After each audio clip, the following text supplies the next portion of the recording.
कि आपको proper guide करेगा, ही और शी, राइट। तो आप 4 5 6 लोगों से पूछें। प्रोसेस के लिए आपने किसी ऐसे प्रोफेशनल को चूज करना है जिसको एरिया की नॉलेज हो, राइट।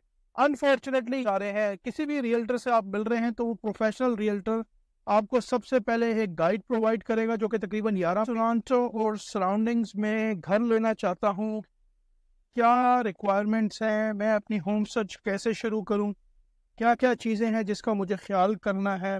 ये मैं कुछ रिसेंटली मैंने कुछ पोस्ट देखी सोशल मीडिया पे कि कुछ लोगों के पास प्रॉपर गाइडेंस नहीं है towards home buying in Toronto और सराउंडिंग्स।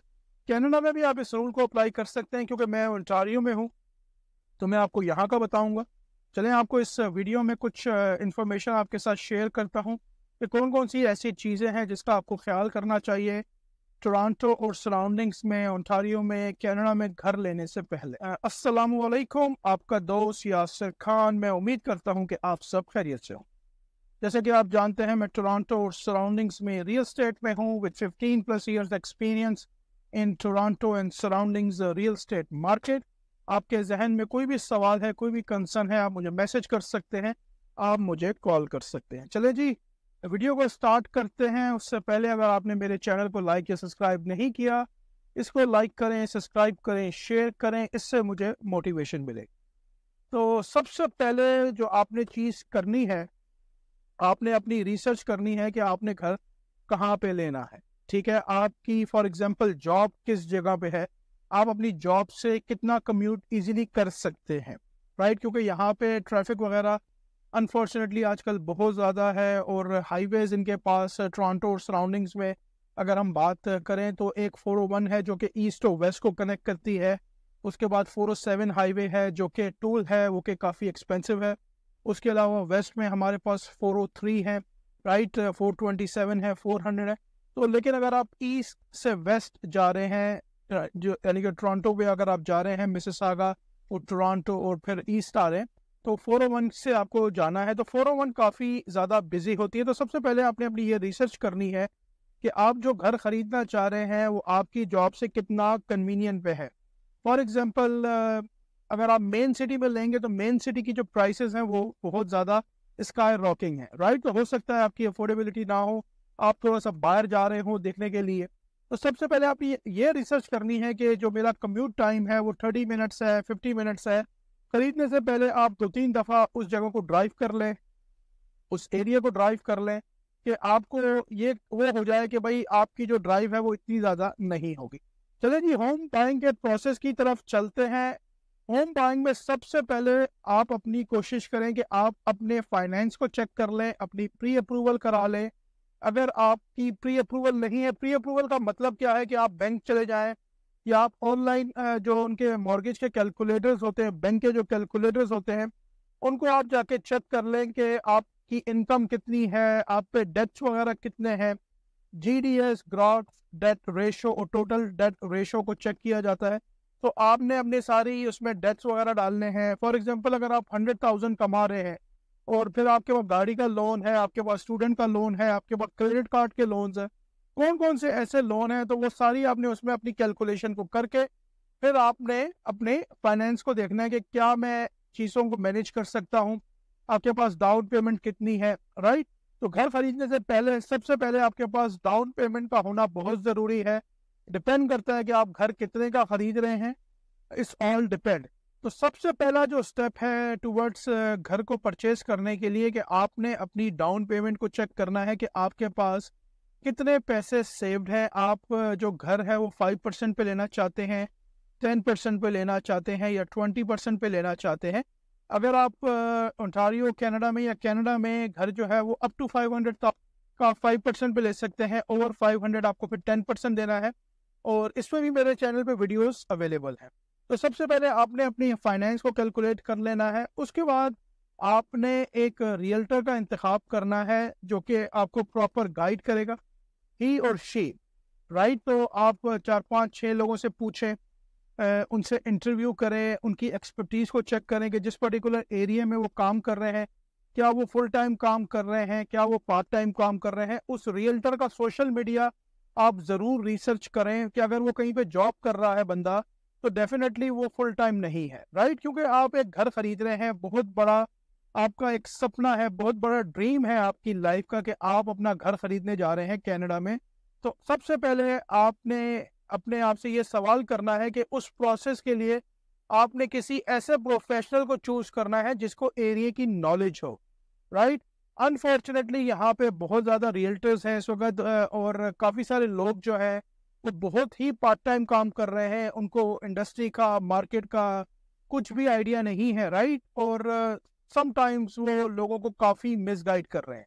तो आपने अपनी ड्यू डिलिजेंस सबसे पहले करनी है, अपनी रिसर्च करनी है। इस वक्त ऑनलाइन काफ़ी चीज़ें, टूल्स अवेलेबल हैं, आप अपने आप को प्रॉपर एजुकेट कर सकते हैं। रिसेंटली टोरंटो सराउंडिंग्स में अगर आप हैं और आप घर खरीदना चाहें, real estate council of Ontario ने दिसंबर 1 2023 से काफ़ी सारे रूल्स चेंज किए हैं। तो अगर अब आप फॉर एग्जांपल कोई प्रॉपर्टी बाय करना चाह रहे हैं, किसी भी रियल्टर से आप मिल रहे हैं, तो वो प्रोफेशनल रियल्टर आपको सबसे पहले एक गाइड प्रोवाइड करेगा जो कि तकरीबन 11 पेज की है। वो आपको पूरा एक्सप्लेन करेगा, राइट? तो लॉज काफ़ी चेंज हो चुके हैं टोरंटो और सराउंडिंग्स रियल एस्टेट के। तो अगेन आप 4-5 लोगों से मिलें, 6 लोगों से मिलें, उनकी सोशल मीडिया को चेक करें कि उनके गूगल्स के रिव्यूज़ को देखें कि भाई उसके गूगल्स के रिव्यूज़ कितने हैं, उसके कस्टमर जो हैं वो उससे सेटिस्फाई है या नहीं है, राइट? वो फुल टाइम है, वो पार्ट टाइम है, वो आपके फॉर एग्जांपल कन्वीनियंट के हिसाब से काम कर रहा है या नहीं कर रहा, राइट? फॉर एग्जांपल आपकी कन्वीनियंट है, आप ट्यूसडे आफ्टरनून में घर देखना चाहते हैं, रियल्टर जो है वो काम कर रहा है, he is working till 5 PM, वो आपको 5 PM के बाद प्रॉपर्टी शो कर सकता है, राइट? तो वो आपकी कन्वीनियंट नहीं है, राइट? और फिर कोशिश करें कि प्रॉपर्टी को आप डे लाइट में देखें। जिस तरह आजकल विंटर है तो शाम आपकी तकरीबन 5 बजे के करीब अंधेरा हो जाता है, तो बाहर से आपको वो इलाका नज़र नहीं आता। तो कोशिश आपकी ये होनी चाहिए कि जब भी आप प्रॉपर्टी बाय करें तो उसको प्रॉपर डे लाइट में देखें कि कहीं पे उसमें कोई लीकेज वगैरह तो नहीं है, उसमें प्रॉपर कंडीशंस डालें, जिस तरह फाइनेंसिंग की है, इंस्पेक्शन की है, और लीगल डॉक्यूमेंट्स जो जो आपने साइन करने हैं वो आपका रियल्टर आपको बताएगा कि कौन कौन से लीगल डॉक्यूमेंट्स हैं। यहाँ पे आपको एग्रीमेंट ऑफ परचेज चाहिए, यहाँ पे आपको कंफर्मेशन ऑफ कोऑपरेशन चाहिए, वर्किंग विद रियल्टर चाहिए, बायर रिप्रेजेंटेशन एग्रीमेंट चाहिए। इसी तरह और काफ़ी सारे डिफरेंट फॉर्म्स हैं जो कि आपने लीगलिटी में फिल करने हैं। आपको अपनी आईडीज प्रोवाइड करनी है उस पर्टिकुलर रियल्टर को कि फिनट्रैक के लिए वो आपके नेम को वेरीफाई कर सके कि किसी किस्म का कोई मनी लॉन्ड्रिंग वगैरह का तो कोई कंसर्न नहीं है, राइट? तो बहुत सारी चीज़ें हैं, ये लीगल बॉन्डिंग है। जब भी आप कॉन्ट्रैक्ट साइन करते हैं तो लीगल बॉन्डिंग है, तो मेक श्योर आप ये करें कि आपको पता होना चाहिए कि उस कॉन्ट्रैक्ट में क्या लिखा हुआ है, उस कॉन्ट्रैक्ट में क्या लिखा हुआ है। मेरे चैनल पे एक डिटेल वीडियो पड़ी हुई है कि कौन कौन से डॉक्यूमेंट्स चाहिए जो आपको साइन करने हैं, उसका लिंक मैं इसके साथ शेयर कर दूंगा। कोई भी आपको सवाल है, कोई भी आपके जहन में कंसर्न है, आप मुझे मैसेज करें, आप मुझे कॉल करें, मैं आपको प्रॉपर गाइड करूंगा। और डजंट मैटर आपने मुझे यूज़ करना है नहीं करना, आप ये अपने जहन में ना रखें। एज लॉन्ग एज आप किसी रियल्टर के साथ कमिटेड नहीं है, आपने साइन नहीं किया हुआ, आप मुझे कॉल कर सकते हैं, मैं आपको प्रॉपर गाइड करूंगा। उसके बाद आपने डिसाइड करना है कि आपने किस रियल्टर के साथ जाना है। तो इसके लिए एक्सपीरियंस का होना, रिसर्च का होना बहुत ज़रूरी है, प्रोफेशनल रियल्टर का होना बहुत ज़रूरी है जो कि आपका बेस्ट इंटरेस्ट देखे। अगेन, घर लेना इतना आसान नहीं है, आपका एक ख्वाब है जो कि आपने उसको काफ़ी लंबे अरसे में पे करना है। अगर आप उसको फाइनेंस पे ले रहे हैं 25-30 ईयर्स, तो मेक श्योर आपने ये करना है कि जो भी प्रॉपर्टी आप बाय करें वो आपके जॉब से कन्वीनियंट हो, आपके बच्चों के स्कूल से कन्वीनियंट हो। कौन कौन से स्कूल्स लगते हैं, उस स्कूल की रेटिंग्स क्या हैं, उसके यूटिलिटीज़ के बिल कितने आएंगे, उसमें किसी किस्म का कोई रेंटल आइटम तो इंक्लूड नहीं है। अगर फॉर एग्जांपल फर्नेस उसमें रेंटल है तो कितना रेंटल है। तो ये आपके रियल्टर की रिस्पॉन्सिबिलिटी है कि वो आपको ऑफर डालने से पहले एक एक चीज़ को प्रॉपर गाइड करे। इसमें बहुत सारी पेड रिपोर्ट्स हैं जो कि हम पुल कर सकते हैं, राइट? तो बहुत सारे टूल्स हम लोग यूटिलाइज कर सकते हैं। तो एक प्रोफेशनल रियल्टर का होना बहुत ज़रूरी है। तो अगेन, कोई भी कंसर्न है आप मुझे मैसेज करें या कॉल करें, और फुल ड्यू डिलिजेंस करें, फुल रिसर्च करके 4-5 लोगों से मिलें, उसका सोशल मीडिया चेक करें कि भाई उसकी ओवरऑल क्या परफॉर्मेंस है, उसके गूगल्स रिव्यू चेक करें कि भाई ओवरऑल उसके क्लाइंट्स जो है, उसके कस्टमर जो है वो उससे खुश हैं या नहीं है, राइट? तो इन चीज़ों से काफ़ी फ़र्क पड़ता है। मैं उम्मीद करता हूँ कि ये वीडियो आपको काफ़ी पसंद आई। अगर अभी तक आपने मेरे चैनल को लाइक या सब्सक्राइब नहीं किया, इसको लाइक करें, सब्सक्राइब करें, शेयर करें, इससे मुझे मोटिवेशन मिलेगी। हंसते रहें, मुस्कुराते रहें, खुशियाँ बांटते रहें। बहुत जल्द ऐसे ही किसी और वीडियो में आपसे मुलाकात रहेगी। अल्लाह हाफिज, all the best and take care.